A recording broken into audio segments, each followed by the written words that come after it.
to Appalachia's Homestead. I want to drop off this quick video for you this afternoon and to remind you that there are so many good people in the world, still left in the world, and I want to encourage you to be those good people and to do good works and to be proud of who you are. So this video is a little bit of encouragement in that realm.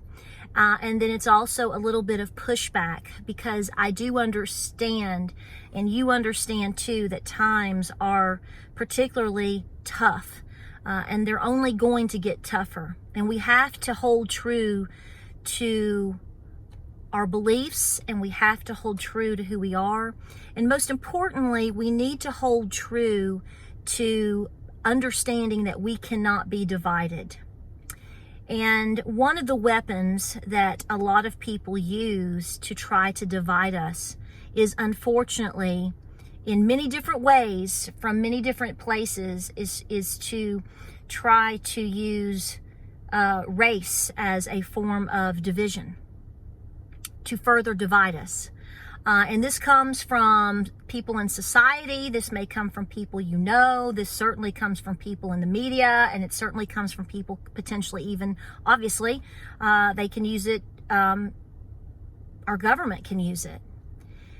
And again, when we are divided and we are not together as much as possible in understanding that we are the people and that we need to be together in trying to have a common goal that everyone can thrive. And there's a lot to this subject, but the first thing I want to say is this afternoon we are actually going to get hay, but we're not just going to get hay. If you remember, which you may or may not know, I think it was in a video last fall, we had some horses show up on the property, and I wrangled them up. You know, they were sweet, it wasn't too hard. And we figured out who they belonged to finally, and they did belong to a neighbor. I didn't know the neighbor had horses because they're so far back. I didn't know they had horses, honestly. They're back in the woods. And, well, the horses showed up again last week. And fortunately, we knew which ones they were. We knew who to call, et cetera, et cetera. And, they're working with their situation with their fence again.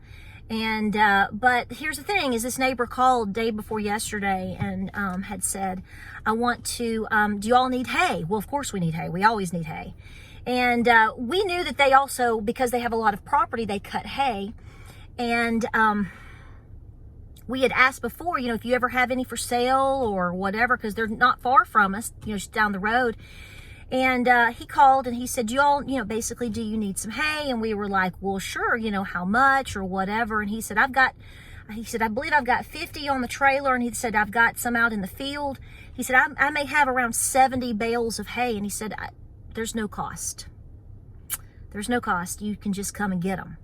So we've set up, we couldn't go get them yesterday, so we're headed out this afternoon. It's very, very hot right now, good weather, so we're going to go pick them up. But if you know as well as I do, if that's going to save us, a cushion, if you will, that we need, or that anybody can always use, especially when you have goats and cows and critters, obviously, up to 70 bales of hay is fantastic. And I just told, James and I've been talking about it. I said, we helped them unknowingly because that was the right thing to do. You don't always know. You're just doing the right thing, whether it's helping another person, just trying to be nice, helping an animal, doing the right thing. You don't do things because you expect payment or because, it's just the whole notion of how you were raised and knowing that doing the right thing and being helpful at some point down the road in some form you're gonna get paid back. It's just the way that we should all work, is in terms of, let's just all do the right thing, because like I said, times aren't getting any easier. And I want to let you know that this, how touched we were by that phone call. And, like I said, I didn't wrangle up those 3 horses and feed them and take care of them all that day to try to find that, I didn't do that because I thought I was going to get hay. I didn't even know who they belonged to. We did that because we cared. And I just want you to know that there are good people that even really honestly 6 months to a year later, obviously they're like, maybe they meant to do something for us then. And now it's like, okay, here we are. We know they need this. Let's do this. And that's how we need to function together going forward.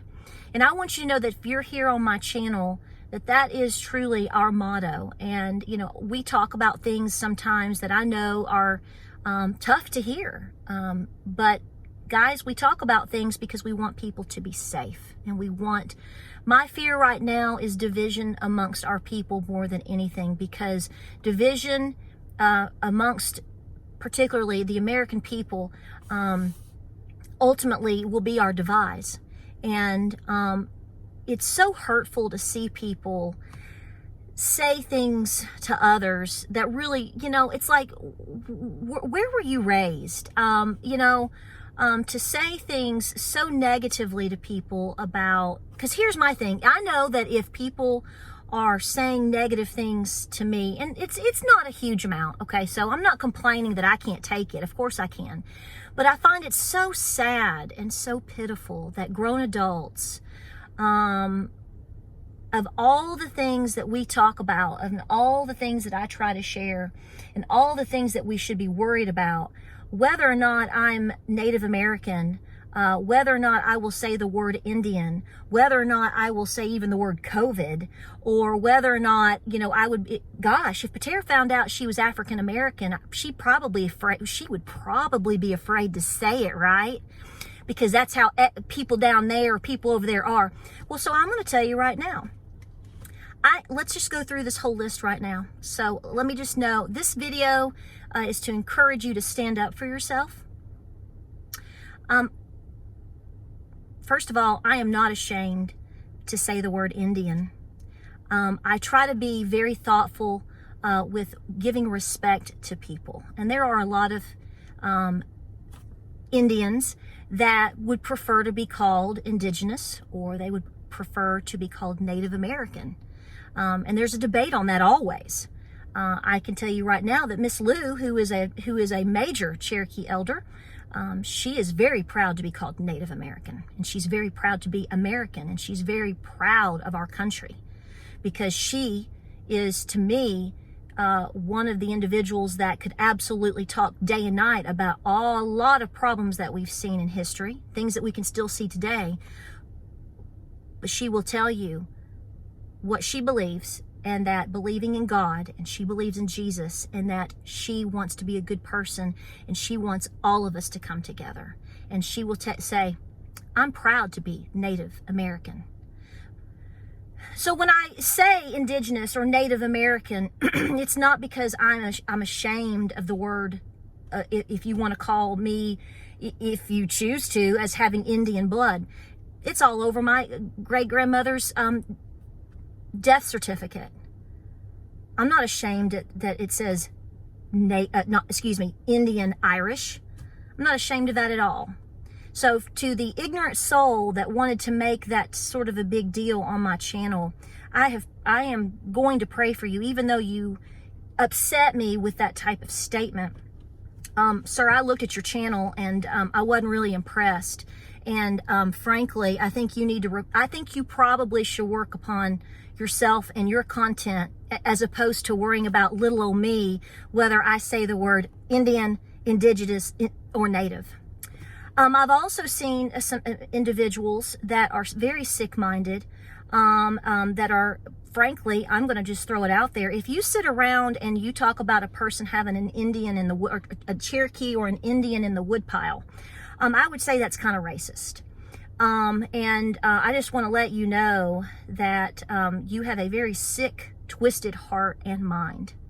If you don't like my content, I don't understand why you're here, and I don't understand why you have to if your goal in life is to brag about how you're not subscribed to a YouTube channel, one of them being included is mine, but yet you actually sit and watch just to hear what I have to say, just to say something negative and racist, you are nothing but a demonic spirit. I would hate to know that perhaps you or your spouse particularly worked maybe with children or in a government or federal job. That probably wouldn't go over very well in the Human Resources Department. So I just want to say you might want to hold back on some of the tongue that you give. And to even go beyond that, to say that somebody like me would probably be ashamed if she found out she was black. Well, no, I'm not ashamed to tell you that I'm black. Wait, African American. See, I don't win whether I say black, whether I say African American, whether I say, it wouldn't matter what I say in this video, because somebody is going to want to be ugly and demonic and pick a bone. I will tell you right now that 2 DNA tests have absolutely confirmed for me that I am African American. And the reason that I haven't really spoken about it is because, see, again, I don't win no matter what I say or do. I can tell you right now which parent it comes through. I can also tell you which potential line or two I think it comes through. But to pinpoint down, which frankly is none of your business, who my African American ancestor may be, well, it's just that. It's not your business. It's very hard to be a person in any type of limelight on social media. James tells me all the time that, Tara, you're going to have 400,000 subscribers. And that's kind of a big deal. That sort of messes with my mind a little bit. I just see myself as Patera and trying to encourage people to stand up for themselves, take care of their family, be nice to each other, praise the Lord for their blessings.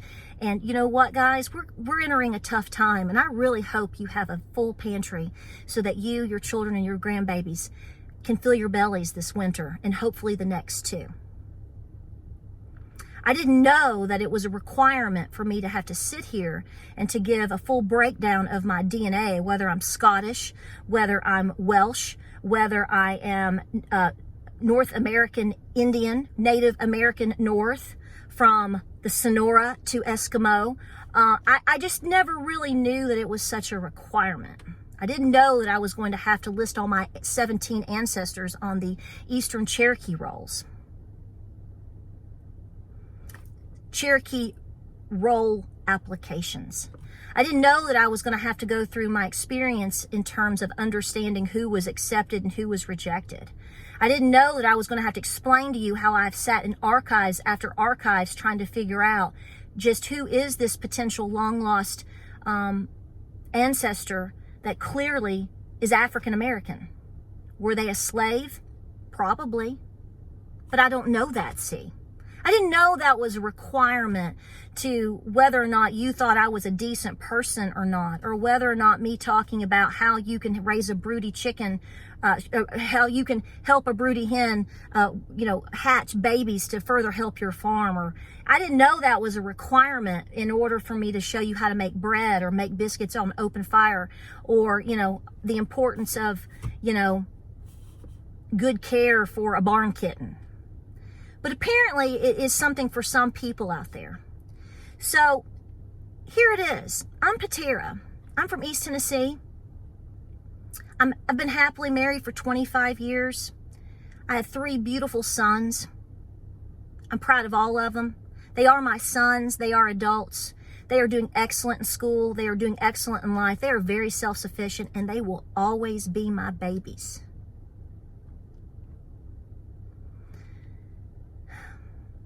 We're going to have to do better than this, because if you're doing this to me and to other YouTube channels that you list that clearly you don't like, please find something productive to do, because I can assure you that all of us that are working our fingers to the bone in order to be productive, helpful, well, I'm just not sure you can meet the standard. So James and I debated on whether or not I should say these things in a video. There's always the fear of you saying these things that somebody's going to take it out of context, or somebody's going to argue with you. And, the real thing is sick-minded people really, truly do get fed by this. So this video is for me. This video is for me to say, I never was pushed around by bullies. And, I've made a video on this about being called dirty because I was a dirty Indian in school. because I was proud of knowing that I had heritage. I often think about now my great-grandmother telling and explaining to my Nana as they were children, that they were Native, and that they were in hard times, and maybe they were going to have to move and be closer to Native people in order to maybe be more back into a sense of community, because they didn't think they were going to make it. Things were tough. And I think about what that had to have been like.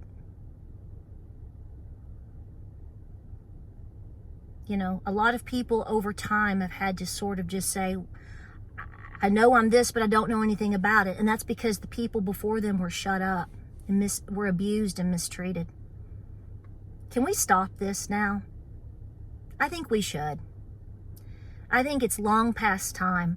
The beauty of this country is that we have been a melting pot for well over 300 years.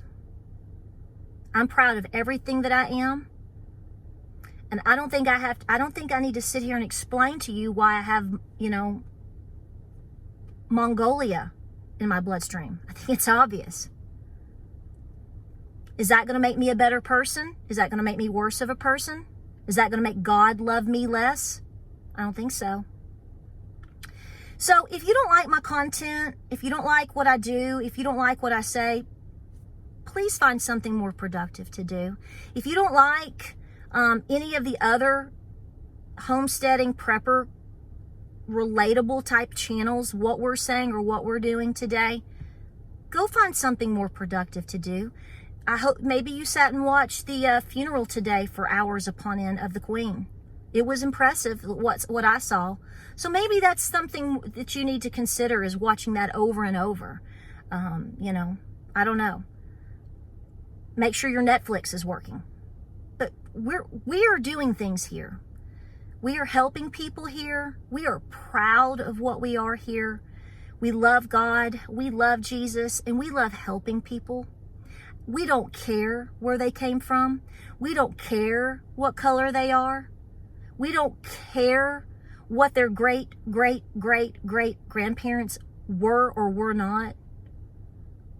We understand that history is important, and we understand that, understanding our heritage is vital, because everything those people went through, whether they were white, whether they were African American, whether they were Indian, whatever, they all went through something, and sometimes worse than others. But their courage and their commitment and their willingness to see it through regardless of the cost is the reason we're here. It's the reason I'm here. It's the reason you're here. And at this point in the game, it's going to take that same amount of courage and much more of coming together for us to make it. I'm doing it for my 3 babies, and hopefully for my future grandbabies. I hope you do the same. May God bless every single one of you. May each and every one of you understand that just being kind and being busy is what we need to be doing right now. As someone said to me on a comment I read this early this morning from the video I talked about the gardens, she said, I don't think the government's coming in to take our gardens. I'm like, exactly. If you read it, you're going to understand. She said, but you know what the greatest problem is us coming together and having conversations together. Yes, ma'am, you are exactly right. Us coming together, despite a lot of scars in our past and a lot of mean spirits around us, is exactly the fear of those that are pushing on people like us. That is what they fear. Let's pray for them. And let's come together. Thank you for being here. I don't know if you learned anything or not. I guess you learned I'm a mixed-blooded woman, and I'm darn proud of it, and it ain't going away. like, subscribe, and share.